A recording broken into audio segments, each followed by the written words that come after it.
Hello guys! Welcome back to my channel and this is Inday the vlogger. And karon nakasakay namin sa pang VIP nga sakyanan. So gusto awa. It's so nice. So diba?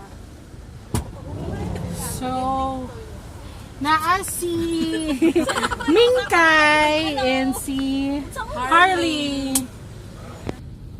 And so karon guys, we're on our way to Maribago.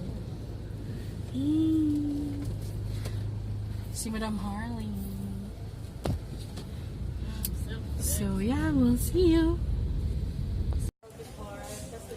So hello guys. So karon naabot agad mi sa venue. So na mi diri sa Maribago. Blue Water, Lapu-Lapu. So ang kining nga event is launching. It's a media launch, the second Cebu International Guitar Music Festival, GFPI Kinablit 2019. So, may siya guys. So, I think ang event is up until gabi. And I'm excited because I love guitar as one of my favorite instrument. So let's see what will happen on this whole event. So be with me guys while watching my vlog.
Director and overall coordinator for Kinablit 2019. Okay, so actually the Kinablit 2019 is our second International Guitar Festival.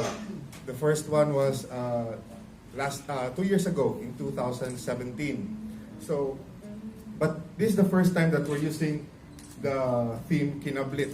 Okay, so do you have any idea what Kinablit? Song. strum or kablit, pluck, no? Plucking. Actually, kinablit is not a verb, it's actually a noun. It actually describes the style, the Visayan style of playing the guitar. So we'll talk about that more later. So I would like to welcome you all to our press conference.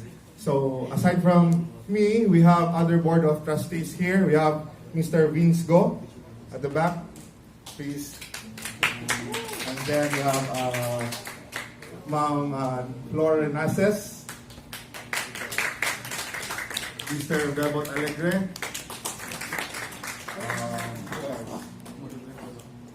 Dr. Butch Cabajo, and of course our president, who's on his way. He's still trying to get some funding from the Lapu-Lapu City Hall. That's why it's taking him. I think he's still there. So yeah, so thank you very much for being here, and we hope to be able to share what Kinablit is all about and why is it important to to us as Cebuanos and Filipinos in general. So thank you very much and good afternoon.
Media members nga nitambong karon.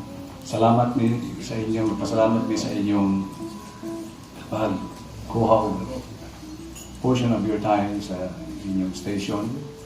Naamo karon dinhi para sa dissemination sa atong guitar festival. The piano. Now, if you look at orchestral music, you have a set of quartet. You have two violins, a viola, and a cello, which acts as a bass.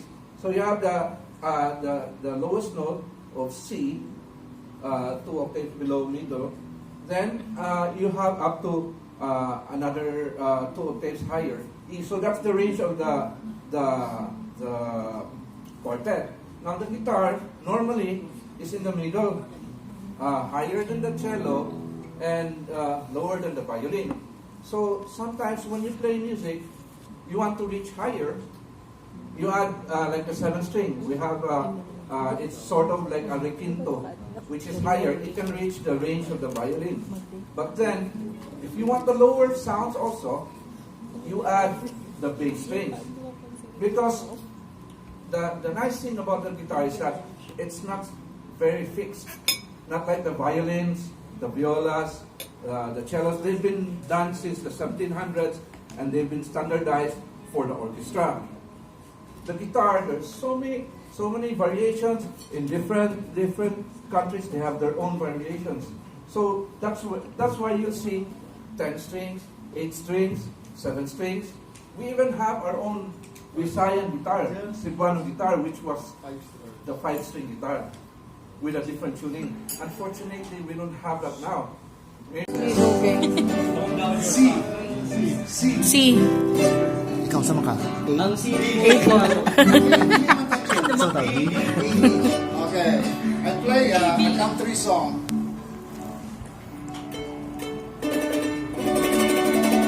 Oh my God. I have to put my lap in my lap. Okay, again.